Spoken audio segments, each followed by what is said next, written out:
என் இனிய தமிழ் நண்பர்களுக்கு குறிசேர சுந்தரின் அன்பான வணக்கங்கள். இந்த எபிசோடில் ஒரு ஒரு பயங்கரமான டைட்டில் வச்சுருக்கிறோம். பிக் கிராஷ் இன் 2026 ஸ்டாக் மார்க்கெட்டில். கொஞ்ச நாளைக்கு முன்னாடி நான் ஒரு வீடியோ போட்டிருந்தேன். அதில் என்ன சொல்லியிருந்தேன்னா, அடுத்த வருஷம் நிஃப்டியோனுடைய டார்கெட்டு 30,000 அப்படின்னு சொல்லியிருந்தேன். அந்த வீடியோ பார்த்துருந்தீங்கன்னா ஓரளவு தெரிஞ்சிருக்கும். அதுக்கு என்னென்ன காரணங்கள் அதெல்லாம் நான் சொல்லியிருந்தேன். நிஃப்டி வந்து கடந்த 15 மாதத்தில் கிட்டத்தட்ட 0 ரிட்டர்ன் தான் கொடுத்துருக்குது. ஸோ இந்த 15 மாதம் பீரியடில் பணத்தை எஃப்டியில் போட்டிருந்தா கூட ஒரு 10% வட்டி வந்திருக்கும்.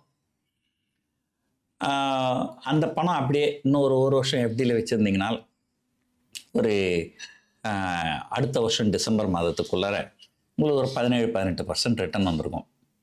அந்த 17-18% மார்க்கெட் ஏறினாலே, நான் சொல்கிறது 2024 செப்டம்பர் மாதம் கடைசி, அப்போ தான் வந்து நிஃப்டி வந்து 26,277 அப்படின்ற அளவுக்கு போச்சு. அங்கேருந்து ஒரு 15-16% போட்டுருந்தீங்கனாலே கிட்டத்தட்ட நிஃப்டி வந்து ஒரு 30,000 வந்துடுது. அது 30,000 போகிறதுக்கு வாய்ப்புகள் இருக்குது அப்படின்னு சொல்லிட்டு ஒரு வீடியோ போட்டிருந்தேன். ஆனால் அதுக்கப்புறம் நான் பார்க்குறேன், கடந்த 1 மாதம் 2 மாதமாக நிறைய பிரச்சனைகள். ஒன்று, எஃப்ஐஐ தொடர்ந்து விற்றுக்கினே வராங்க. கிட்டத்தட்ட போன வருஷமும் இந்த வருஷமும் சேர்ந்து அவங்க கிட்டத்தட்ட ஒரு 5 லட்சம் கோடி அப்படிங்கிற அளவுக்கு பங்குகளை விற்றுருக்குறாங்க. இது வந்து இந்தியன் ஸ்டாக் மார்க்கெட் ஹிஸ்ட்ரியிலேயே இது வந்து ஒரு record amount. Even Lehman brother collapse corona virus சமயத்தில் கூட எஃப்ஐஎஸ் வந்து இவ்வளோ செல் பண்ணலை. இது வந்து ஒன்று. 2021 நினைக்கிறேன், அப்போ ஒரு ரிசர்வ் பேங்க்கில் இருக்கிற டெபுட்டி கவர்னரே ஒருத்தர் ஒரு ஒயிட் பேப்பர் ஒன்று ரிலீஸ் பண்ணியிருந்தார். அதில் என்ன சொல்லியிருந்தார், கிட்டத்தட்ட 1.5 லட்சம் கோடி 2 லட்சம் கோடின்ற அளவுக்கு எஃப்ஐஎஸ் ஆல்ரெடி விற்றுட்டாங்க. இதே போல் அவங்க தொடர்ந்து விற்றுன்னு இருந்தாங்கன்னா அது வந்து ஒரு பொட்டென்ஷியலி ஒரு பிளாக் ஸ்வான் ஈவெண்ட் ஆகும் இந்தியாவுக்கு அப்படின்னு சொல்லியிருந்தார். ஆனால் இப்போ பார்த்தீங்கன்னா கிட்டத்தட்ட 2.5 லட்சம் 3 லட்சம் கோடி இல்லை, கிட்டத்தட்ட 5 லட்சம் கோடியே வந்து விற்றுட்டாங்க. இன்னும் அந்த விற்கிறத நிறுத்தலை, தொடர்ந்து தான் விற்கிறாங்க. அப்போது என்னுடைய நண்பர்கள் சிலர் வந்து என்கிட்ட பேசும்போது சொல்லுவாங்க, சார் இந்தியாவுக்கு ஒரு நல்ல எதிர்காலம் இருக்குது சார், இந்தியாவில் வந்து முதலீடு பண்ணால் நல்ல லாபம் கிடைக்கும் சார், எஃப்ஐஎல்லாம் முட்டாளுங்க சார், அவங்களாம் எது பணத்தை வெளியே எடுத்துன்னு போகிறாங்க அப்படின்வாங்க.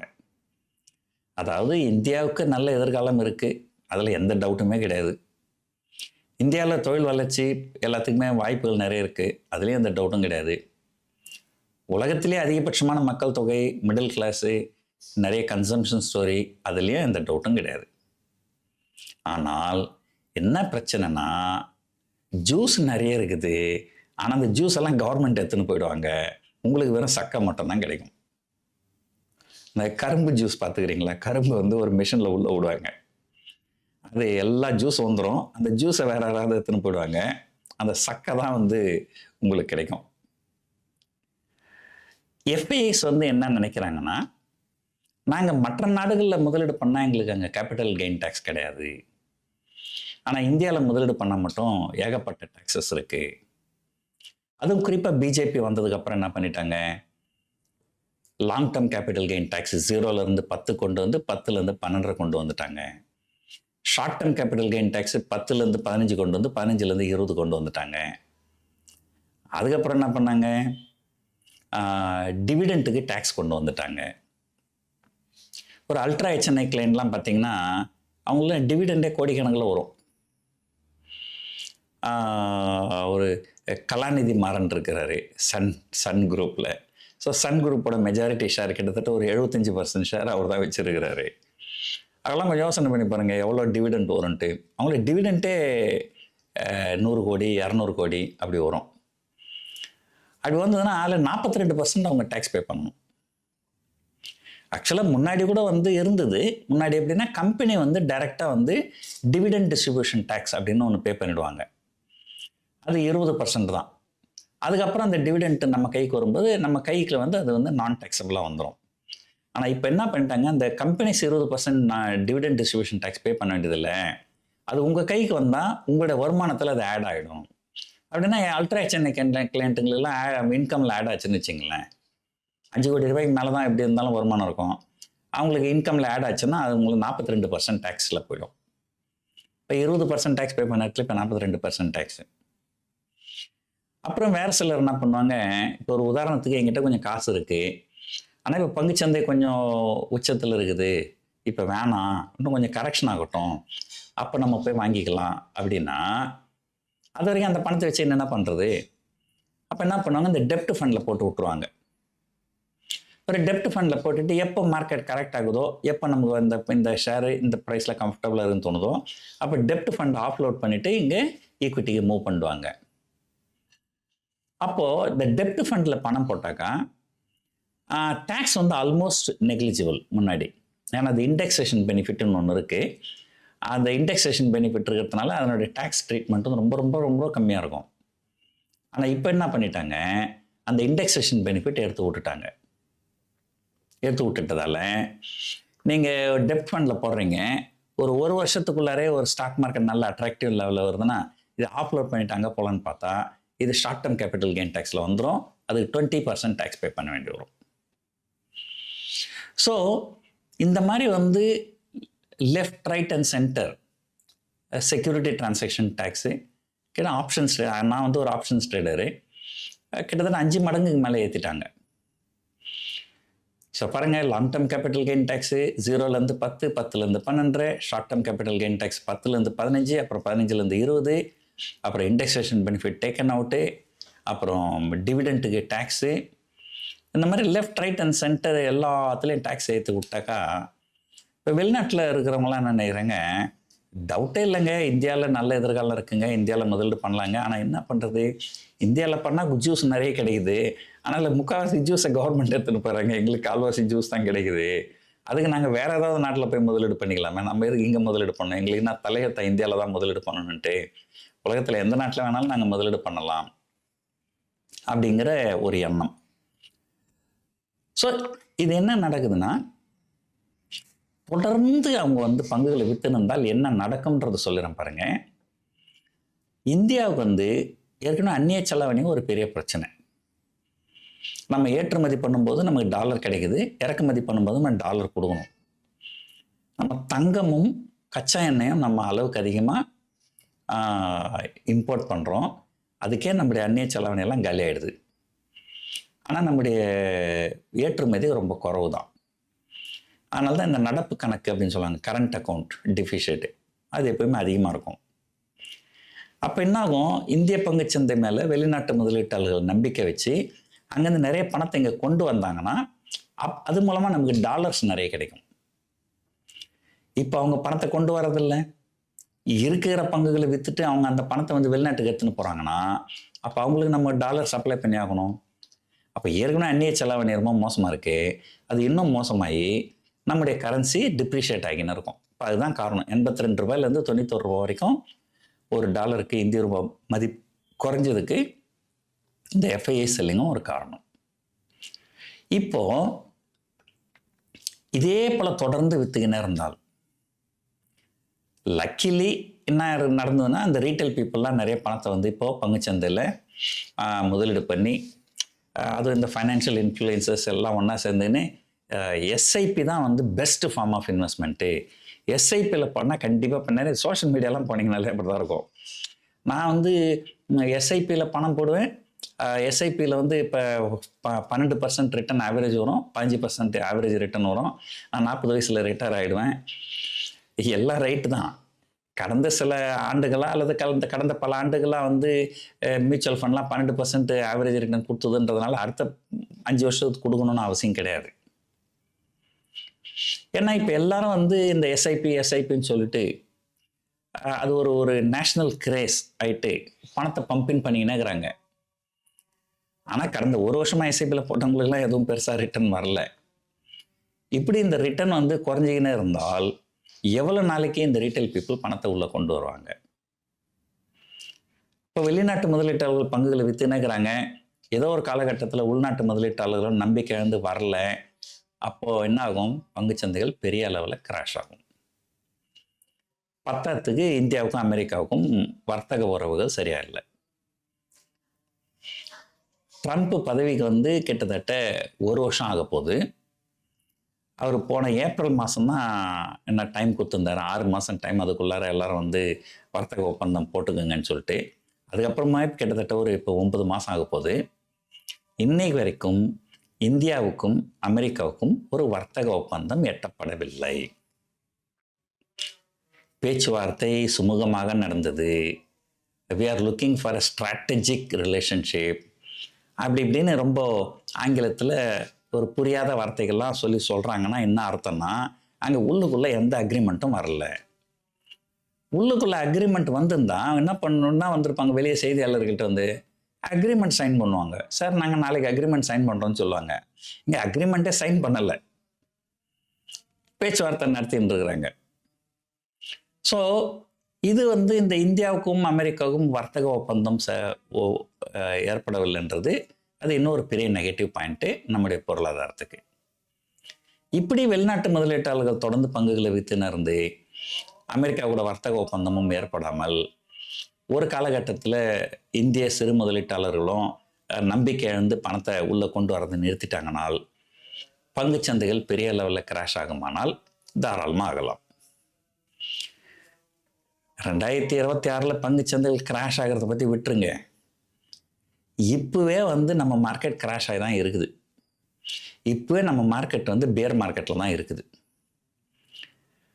என்ன ஒன்று இருப்பாங்க, சார் என்ன சார் நம்ம வந்து ஒரு ஆல் டைம் ஹை கிட்ட இருக்கிறோம், நீங்கள் போய் பேர் மார்க்கெட்டில் இருக்கிறோன்னு சொல்கிறீங்களே அப்படின்னு சொல்லிட்டு.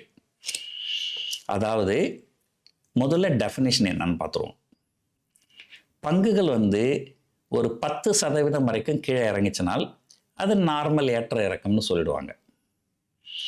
10% மேலே 20%க்குள்ளார இறங்கி இருந்தால் அது வந்து கரெக்ஷன் அப்படின்னு சொல்லுவாங்க. மார்க்கெட் வந்து கரெக்ஷனில் இருக்குன்ட்டு. 20% மேலே பங்குகள் இறங்கிவிட்டால் அது வந்து பியர் மார்க்கெட்டுன்னு சொல்லுவாங்க. ஸோ இதுதான் வந்து அமெரிக்காவில் இருக்கிற ஒரு டெஃபினிஷன். 20% மேலே பங்குகள் இறங்கியிருந்தால் அது வந்து பியர் மார்க்கெட். இப்போ நீங்கள் வந்து நிஃப்டி பார்த்தீங்கன்னா கிட்டத்தட்ட ஆல் டைம் ஹை கிட்ட இருக்கு. ஆனால் சிறு முதலீட்டாளர்கள் பொறுத்த வரைக்கும் பெரும்பாலும் அவங்க லார்ஜ் கேப் ஸ்டாக்ல இன்வெஸ்ட் பண்ண மாட்டாங்க. பெரும்பாலும் அவங்க வந்து ஸ்மால் கேப்பு மிட் கேப்பில் தான் முதலீடு பண்ணியிருப்பாங்க.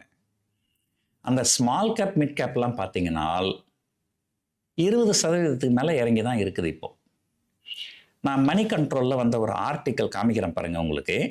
அந்த ஆர்டிக்கல் என்ன சொல்லுதுன்னா, Nifty near record high but 9 in 10 stocks are still deep in the red. அதாவது 90% பங்குகள் ரொம்ப டீப் இன் த ரேட்னு சொல்கிறாங்க. Out of a total listed universal of 2667 stocks, nearly 90% of the stocks were down more than 20% from their 52-week high. அதாவது 90% of the stocks வந்து 20% மேலே இறங்கி இருக்குது அதனுடைய ஹையிலிருந்து. அப்போனா இந்தியாவில் 90% பங்குகள் பேர் மார்க்கெட்டில் இருக்குது. இப்போ தெரிஞ்சுக்கினீங்களா நான் எதுக்கு நம்ம பேர் மார்க்கெட்டில் இருக்கிறோன்னு சொன்னேன்ட்டு. அதுக்கப்புறம் இந்த ஆர்டிக்கல் நீங்கள் ஃபுல்லாக படித்து பாருங்கள். கிட்டத்தட்ட 400 ஸ்டாக்கு 50-75% வரைக்கும் கரெக்டாக இருக்குது. ஸோ இருக்கிறதே 2600 ஸ்டாக்கு, அதில் 400 ஸ்டாக்குன்னா எத்தனை பர்சன்டேஜ் போட்டு பாருங்கள், அது 10-15%. 10-15% ஸ்டாக்ஸ் வந்து 50% மேலே கரெக்டாக இருக்குது. 90% ஸ்டாக் வந்து 20% மேலே இறங்கியிருக்கு. ஸோ அப்போ என்னன்னா, நிறைய பேர் சொல்கிறாங்க, சார் மார்க்கெட் மேலே போய்கினாக்க சார் என்னோட போர்ட்ஃபோலியோ வேல்யூ ஏறவே இல்லை, எப்படி ஏறும்? அங்கே மார்க்கெட் ஏறுதுன்னா என்ன? நிஃப்டி 50. இன்னும் கேட்டிங்கன்னா அக்டோபர் மாதம் நிஃப்டி வந்து கிட்டத்தட்ட 24,500 தான் இருந்தது. அக்டோபர் மாதம் ஒரு பெரிய ரேலி வந்து 24,500 26,000 தாண்டிடுச்சு. அந்த ரேலிக்கு காரணமே வெறும் சில ஸ்டாக்ஸ் தான். Like State Bank of India, Larsen and Toubro, Bharti Airtel, இந்த மாதிரி ஒரு 5-6 ஸ்டாக்கு. அந்த 5-6 ஸ்டாக் தான் மேலே போய் தான் வந்து பங்குச்சந்தைகள் நல்லா மேலே போச்சே தவிர அந்த 5-6 ஸ்டாக் எடுத்துட்டிங்கன்னா ஈவன் நிஃப்டி இப்போ 24,500 தான் இருக்கு. அது மிட் கேப் ஸ்மால் கேப்லாம் ப்ளீடிங் லைக் எனிதிங். ஸோ இது இப்போ தெரிஞ்சுக்கணுங்களே, எதனால் வந்து பங்குச்சந்தைகள் ஏறினாலும் உங்களுடைய போர்ட்ஃபோலியோ ஏறல. ஏன்னா உங்கள் போர்ட்ஃபோலியோ எல்லாம் மிட் கேப் ஸ்மால் கேப்பில் இருக்குது. ஸோ நம்ம வந்து ஆல்ரெடி 90% பங்குகள் பேர் மார்க்கெட்டில் இருக்கும்போது நம்ம எப்படி இதை போய் ஒரு புல் மார்க்கெட்டுன்னு சொல்ல முடியும்? இப்போ நம்ம வந்து பேர் மார்க்கெட்டில் தான் இருக்கிறோம். ஆல்ரெடி பேர் மார்க்கெட்டில் இருக்கிறோம். அது என்ன காரணங்கள்ன்றதை நம்ம அலசிட்டோம். அந்த காரணங்கள் தொடர்ந்து இருந்தால் அல்லது கூடுதலாக இன்னும் பிரச்சனைகள், அது டொமஸ்டிக் இன்வெஸ்டர்ஸ் வந்து மியூச்சுவல் ஃபண்டில் பணத்தை பம்பின் பண்ணதை நிறுத்தினாக்கா, அப்படிலாம் நடந்தால் பங்குச்சந்தைகள் நிஃப்டி ஏன் ஒரு 10% கீழே போகக்கூடாது? ஆல்ரெடி மிட் கேப் ஸ்மால் கேப்லாம் 20% கீழே இருக்குது. நிஃப்டி ஏன் ஒரு 10% கீழே போகக்கூடாது? இந்த ஆல் டைம் ஹைலேருந்து தாராளமாக போகலாம். அப்படி போனாலே வந்து நிஃப்டி வந்து கிட்டத்தட்ட ஒரு 22,000 23,000 அப்படிங்கிற அளவுக்கு போகும். அது போகாது அப்படின்னு நம்மளால அறுதிட்டு சொல்ல முடியாது. சரி, இப்போ பங்குச்சந்தைகள் பெரிய அளவில் இறங்குமா? அது இறங்கணும்னா என்னென்ன நடந்தால் இறங்கும், என்னென்ன காரண காரியங்கள் அப்படிங்கிறத பற்றி அலசி ஆராய்ஞ்சிட்டோம். இப்போ இதுக்கு அடுத்தபடியாக வருவோம். சரி, இந்த காரண காரியங்கள்லாம் ஒரு மாதம் முன்னாடியே இருந்தது இல்லை சார். அப்படி இருக்கும்போது நீங்கள் எப்படி சார் வந்து நிஃப்டி வந்து அடுத்த வருஷம் 30,000 போகும்னு எப்படி ஒரு வீடியோ போட்டீங்க அப்படின்னா, அதை பற்றி சொல்லிடுறேன். இப்போ நான் அந்த வீடியோலேயே நான் சொல்லியிருந்தேன் என்னன்ட்டு. பட் இப்போ நான் சில அடிஷ்னல் விஷயங்களை நான் சொல்லிடுறேன். அந்த பிஜேபி கவர்மெண்ட்டு என்ன பண்ணுவாங்கன்னா, அவங்க இஷ்டத்துக்கு ஏதாவது பண்ணின்னு இருப்பாங்க. ஏதாவது ஒரு பெரிய பிரச்சனை வந்ததுன்னா அந்த ப்ரெஷர் தாங்க முடியாமல் ஏதாவது அதிரடியாக ஒரு நல்ல விஷயத்த பண்ணுவாங்க. இப்போ என்ன நடந்ததுனால், 2019 நிர்மலா சீதாராமன் ஃபைனான்ஸ் மினிஸ்டர் வந்தப்போ ஏதோ ஒரு எஃபிஐக்கெல்லாம் டேக்ஸ் போடுவேன் அப்படின்னு சொல்லிட்டாங்க. அதனால் எஃபிஐலாம் ரொம்ப கோவப்பட்டு கண்டு மெனிக்கு பங்குகளை விற்றாங்க. பங்குச்சந்தைகள் வந்து ஒரு அளவுக்கு மேலே இறங்கிச்சுனால அது பொருளாதாரத்திலையும் பெரிய பாதிப்பு உண்டாக்கும். அப்போ என்ன பண்ணுறதுன்னு தெரியாமல் அந்த ப்ரெஷரில் அதிரடியாக ஏதாவது ஒரு நல்லது பண்ணணும் அப்படின்னு சொல்லிட்டு அதிரடியாக என்ன பண்ணாங்க, ஒரு வெள்ளிக்கிழமை மீட்டிங் வச்சு ப்ரெஸ் மீட் வச்சு எஃபிஐக்கெல்லாம் டேக்ஸ்லாம் ஒன்றும் கிடையாது, அப்புறம் வந்து கார்ப்பரேட் டேக்ஸ் வந்து நாங்கள் 30% 22% குறைச்சிடறோன்ட்டாங்க. அதை பற்றி நான் ஏற்கனவே பேசியிருக்கிறேன் பல வீடியோவில். அருண்ஜேட்லி 2014 ப்ராமிஸ் பண்ணார் கார்ப்பரேட் டேக்ஸை 30% 25% குறைக்கிறேன்னு சொல்லிட்டு. அடுத்த 5 வருஷம் அவர் ஃபைனான்ஸ் மினிஸ்டர் இருந்தார். அந்த 5 வருஷமுமே அவர் ஒரு ரூபா கூட டேக்ஸை குறைக்கல. நல்ல ட்ரிக் ப்ளே பண்ணாங்க. எப்படின்னா, அடுத்த வருஷம் என்ன பண்ணாங்க, 1 கோடி ரூபாய்க்கு கீழே டர்ன் ஓவர் இருக்கிற கம்பெனிக்கெல்லாம் நாங்கள் டேக்ஸ் குறைச்சிட்றோம் 30% 25. அதுக்கு அடுத்த வருஷம் என்ன பண்ணாங்க, 5 கோடி ரூபாய் வரைக்கும் டர்ன் ஓவர் இருக்கிற கம்பெனிக்கெல்லாம் நாங்கள் வந்து டேக்ஸ் குறைச்சிட்றோம் 30% 25 எப்படின்னாங்க. பங்குச்சந்தையில் இருக்கிற எந்த கம்பெனி 1 கோடி 5 கோடிலாம் இருக்கும், எல்லாமே ஆயிரக்கணக்கான கோடிகள் தானே இருக்கும். அதனால் பங்குச்சந்தையில் பட்டியலிடப்பட்ட எந்த நிறுவனத்துக்குமே அவர் அருண்ஜேட்லி ஒன்றுமே செய்யலை. சொன்னதை 5 வருஷம் செய்யாமையே காலம் கடத்திட்டாங்க. ஆனால் அதிரடியாக ஒரே நாளில் நிர்மலாஜி வந்து 30% 25 22ன்ட்டாங்க. 22ன்றது வந்து ஒரு பெரிய விஷயம் கிடையாது. அது அந்த ஒரு நிறுவனம் வந்து 1 கோடி ரூபாய்க்கு கீழே ப்ராஃபிட் வந்தாக்கா 22%. பட் அகைன் பங்குச்சந்தையில் பட்டியலிடப்பட்ட எல்லாமே பெரிய பெரிய நிறுவனங்கள் கண்டிப்பாக 1 கோடிக்கு மேலே தான் ப்ராஃபிட் இருக்கும். அவங்களெல்லாம் வந்து 25% டேக்ஸ், 30% 25 ஒரே நாளில் குறைச்சிட்டாங்க. அது வந்து ஒரு வெள்ளிக்கிழமை பண்ணாங்க. அன்றைக்கே வந்து 6-7% நிஃப்டி ஏறி போச்சு. திரும்ப மறுநாள் திங்கக்கிழமை இன்னொரு 3% ஏறி கிட்டத்தட்ட 2 நாளில் பங்குச்சந்தைகள் 10% மேலே ஏறிச்சு. அதுக்கப்புறம் என்ன பண்ணாங்க, கடந்த வருஷம் எஃப்ஐஏ தொடர்ந்து வித்துக்கினே இருந்தாங்க. ட்ரம்ப் வந்து ஒரு அக்ரிமெண்ட்டுக்கு வரவே மாட்டேங்கிறாரு. இப்போ என்ன பண்ணுறது, ஒரு பெரிய ப்ரெஷராக இருக்குது அப்படின்னு ஏதாவது ஒரு அதிரடியாக நல்லது பண்ணுவோன்னு சொல்லிட்டு ஒரே நாளில் ஜிஎஸ்டியை குறைச்சி விட்டாங்க. 28%லேருந்து 18%க்கும் 12%லேருந்து 5% இருக்கும். என்னைக்கு ஜிஎஸ்டி இன்ட்ரடியூஸ் பண்ணாங்களோ அன்னையிலேருந்து எல்லாரும் கெஞ்சி நிற்கிறாங்க, அம்மா தாயே கொஞ்சம் ஜிஎஸ்டி அதிகமாக இருக்குதுமா கொஞ்சம் குறைங்க அப்படின்ட்டு. அப்போல்லாம் என்ன சொல்லுவாங்க, என்கிட்ட எதுங்க கேட்குறீங்க, எனக்கு பவரே கிடையாதுங்க, அதெல்லாம் ஜிஎஸ்டி கவுன்சில் கிட்ட தான் இருக்குது பவர், எங்ககிட்டலாம் எந்த பவரும் கிடையாது, நீங்கள் ஜிஎஸ்டி கவுன்சிலில் தான் பேசணும் அப்படின்னு சொல்லி இருந்தவங்க. பவரே எங்ககிட்ட இல்லை, எல்லாம் ஜிஎஸ்டி கவுன்சிலில் தான் இருக்குதுன்னு சொன்னாங்க. திடீர்னு வந்து ஆகஸ்ட் 15 பிரைம் மினிஸ்டர் அனௌன்ஸ் பண்ணுறாரு. அவர் ஜிஎஸ்டி கவுன்சிலை கேட்டு அனௌன்ஸ் பண்ணாரு, இல்லை அனௌன்ஸ் பண்ணிட்டாரு நேராக.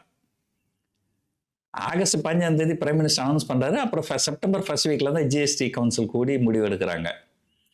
அதுக்கப்புறம் செப்டம்பர் 22 அது இம்ப்ளிமெண்டேஷனுக்கு வருது. ஆனால் இதை ஒரு அதிரடியாக ஒரு மிகப்பெரிய நல்லதை பண்ணியுமே பங்குச்சந்தைகள் பெருசாக ஏறல. 2019 அதிரடியாக ஒரு நல்ல விஷயத்த பண்ணப்போ 2 நாளில் 10% ஏறினது. இப்போ அதிரடியாக நல்லது பண்ணி 2 நாள் இல்லை, 2 வாரம் இல்லை, 2 மாதம் கழிச்சு கூட 10% ஏறல. அப்போ என்னன்னா இருக்கிற பிரச்சனைக்கு வந்து இந்த ஒரு அதிரடி பத்தாது அப்படிங்கிறத மார்க்கெட்டு தெளிவாக காமிக்குது. சரி, இப்போது ஏற்கனவே நான் சொல்லிட்டேன் என்னென்ன காரணங்களால் பங்குச்சந்தைகள் பெரிய லெவலில் கிராஷ் ஆகிறதுக்கு வாய்ப்பு இருக்குது. அதே போல் பங்குச்சந்தைகள் பெரிய அளவில் இறங்கிச்சுனாலும் அது பொருளாதாரத்தையும் பாதிக்கும். இந்திய ரூபாயோட மதிப்பு தொடர்ந்து சரியும். அப்படிலாம் இருந்ததுன்னா பொருளாதாரத்துக்கும் பெரிய பிரச்சனை வரும். ஸோ அப்போ என்ன பண்ணணும், ஏதாவது ஒரு அதிரடியாக பண்ணணும். அந்த மாதிரி ஏதாவது ஒரு அதிரடியான விஷயத்தை பிப்ரவரி மாதம் 1 பட்ஜெட்டில் நிர்மலாஜி பண்ணுவாங்க அப்படின்னு நான் எதிர்பார்க்குறேன். என்ன பண்ணலாம், எதை வேணால் பண்ணலாம். ஏன்னா இவனை கொஞ்சம் நெஞ்சமாக பண்ணி வச்சுருக்குறாங்க. எஸ்டிடி 5 மடங்கு ஏற்றி விட்டாங்க, short term capital gain tax ஏற்றி விட்டாங்க, long term capital gain tax ஏற்றி விட்டாங்க, டிவிடெண்ட்டுக்கு டேக்ஸ் வருதுன்ட்டாங்க, இண்டெக்ஸேஷன் பெனிஃபிட் எடுத்து விட்டாங்க. அதில் ஏதாவது ரிவர்ஸ் பண்ணலாம் இல்லையா, எஸ்டிடியை குறைக்கலாம், long term capital gain tax remove பண்ணலாம், டிவிடெண்ட்டுக்கு டேக்ஸ் இல்லைன்னு சொல்லலாம். ஸோ எத்தனையோ மோசமான விஷயங்கள் ஆல்ரெடி பண்ணிட்டாங்க. அதில் சில விஷயங்களை அவங்க ரிவர்ஸ் பண்ணலாம், அதை நல்லதாக மாற்றலாம். அப்படி ஏதாவது அதிரடியாக பண்ணால் எப்படி 2019 2 நாளில் பங்குச்சந்தைகள் 10% மேலே போச்சோ, அதே போல் இந்த பட்ஜெட்டுக்கு அப்புறம் 1 or 2 days பங்குச்சந்தைகள் ரொம்ப அபரிதமாக மேலே 10% மேலே போனால் கூட நான் ஆச்சரியப்பட மாட்டேன். ஏன்னு சொன்னால் அது 10% மேலே போனாலுமே மற்ற மார்க்கெட்டை கம்பேர் பண்ணுவது America, Japan, ஹாங்காங்கு, south Korea, German, France, UK, இந்த மார்க்கெட்லாம் கம்பேர் பண்ணும்போது இந்திய மார்க்கெட் இன்னொரு 10% மேலே போனாலுமே அது வந்து அண்டர் பர்ஃபார்மிங் தான். கடந்த 15 மாதத்தில் most of the major markets வந்து 15%லேருந்து 50% வரைக்கும் ரிட்டர்ன் கொடுத்துருக்குது. நம்ம 0 ரிட்டர்ன் கொடுத்துருக்குறோம். அப்போ நம்ம இன்னொரு 10% ஏறினாலுமே மற்ற மார்க்கெட்லாம் இப்போ 15, 20, 25, 50 இருக்கும், நம்ம அப்பவும் 10 தானே இருப்போம். அது ஒரு பெரிய விஷயம் இல்லைல்ல. அப்படி ஒரு வேலை ஏதாவது நடந்தால் நிஃப்டி வந்து ஒரு 10% மேலே போதுன்னு வச்சுன்னா, இப்போ 26,000ங்குது, ஒரு 10%னா 28,000 போயிடும். 28,000 அல்லது 28,500. அப்படி போயிடுச்சுன்னா அதுக்கப்புறம் பாசிட்டிவ் மொமெண்டம் வந்ததுன்னா தொடர்ந்து அடுத்த 10 மாதங்களில் ஏன் வந்து இப்போ மாதம் ஒரு 200 பாயிண்ட் ஏறினாலுமே 10 மாதத்தில் 2000 பாயிண்ட் ஏறிடும். அப்புறம் 28,000ன்றது 30,000 போகிறதுக்கு வாய்ப்புகள் ரொம்ப ரொம்ப ரொம்ப நிறையவே இருக்குது. ஸோ இப்போது நான் வந்து ஏற்கனவே போட்ட 30,000 வீடியோவும் ஜஸ்டிஃபை பண்ணிட்டேன். இன்றைக்கி போட்டு தம்ப்நெயிலு பெரிய லெவலில் கிராஷு, அதையும் ஜஸ்டிஃபை பண்ணிட்டேன். இதில் ஆஸ் அ ட்ரேடர், முக்கியமாக ஆஸ் அ ட்ரேடர்ஸாக இருந்தீங்கன்னா என்ன பண்ணலாம்னாக்கா, பட்ஜெட்டுக்கு முன்னாலே எந்த பொசிஷனும் வச்சுருக்காதீங்க. எல்லா பொசிஷனையும் கட் பண்ணிவிட்டு நில் பொசிஷனில் இருங்க. பட்ஜெட் முடிஞ்சதுக்கப்புறம் நம்ம மார்க்கெட்டில் ரீஎன்டர் பண்ணி பார்த்துக்கலாம். ஏதாவது காலங்களை செல் பண்ணி வச்சிங்க, கையை காலை உடச்சிருவாங்க. 2009 மே மாதம் என்னுடைய நண்பர் ஒருத்தர் ஒரே ஒரு லாட்டு, அப்போது கான்ட்ராக்ட் சைஸே வந்து பார்த்திங்கன்னா 2 லட்சம் தான். ஒரு ஸ்டாக் பொறுத்த வரைக்கும் கான்ட்ராக்ட் சைஸ் இப்போ வந்து மினிமம் 5 லட்சம் இருக்குது, அப்போ மினிமம் 2 லட்சம் இருந்தது. ஒரே ஒரு லாட்டு ஃப்யூச்சரில் ஷார்ட் அடிச்சு வச்சுருந்தாரு. எலெக்ஷன் ரிசல்ட் வந்தது, அடுத்த நாள் 20% கேப் அப்பு. அன்னைக்கு மட்டும் அவருக்கு 2 லட்சம் ரூபாய் லாஸ். அது என்டையர் கான்ட்ராக்ட் சைஸ் அவருக்கு லாஸ். ஸோ எதுக்காக இதை சொல்ல வரேன்னால், ஒரு மிகப்பெரிய நல்ல விஷயமோ அல்லது மிக மோசமான கெட்ட விஷயமோ நடக்கிறதுக்கு வாய்ப்புகள் நிறையவே இருக்குது. பட்ஜெட் அன்னைக்கு பொசிஷன் வந்து ட்ரேடராக இருந்தால் நீங்கள் பொசிஷன் கேரி பண்ணாதீங்க. மார்க்கெட்டு எனக்கு தெரிஞ்சு அடுத்த வருஷம் ஒன்று 22,000 போக போகுது, இல்லை 30,000 போக போகுது. அது 22,000 போக போதா 30,000 போக போதா அப்படிங்கிறது இப்போதைக்கு நிர்மலாஜிக்கு மட்டும்தான் தெரியும், வேறு யாருக்கும் தெரியாது. பிப்ரவரி மாதம் 1ஆம் தேதி அவங்க பார்லிமெண்ட்டில் பேசி முடித்தாங்கன்னா அதுக்கப்புறம் நமக்கும் தெரிய ஆரம்பிச்சிடும். அதுக்கேற்ற மாதிரி நம்ம வந்து கொஞ்சம் பொசிஷன்ஸ்லாம் வந்து அட்ஜஸ்ட் பண்ணிக்கலாம். ஸோ பார்ப்போம் என்ன பண்ண போகிறாங்க அப்படின்னு சொல்லிட்டு. இந்த வீடியோ உங்களுக்கு பிடிச்சிருக்கும்னு நினைக்கிறேன். இவ்வளோ நேரம் பொறுமையாக பார்த்ததுக்கு நன்றி, வணக்கம்.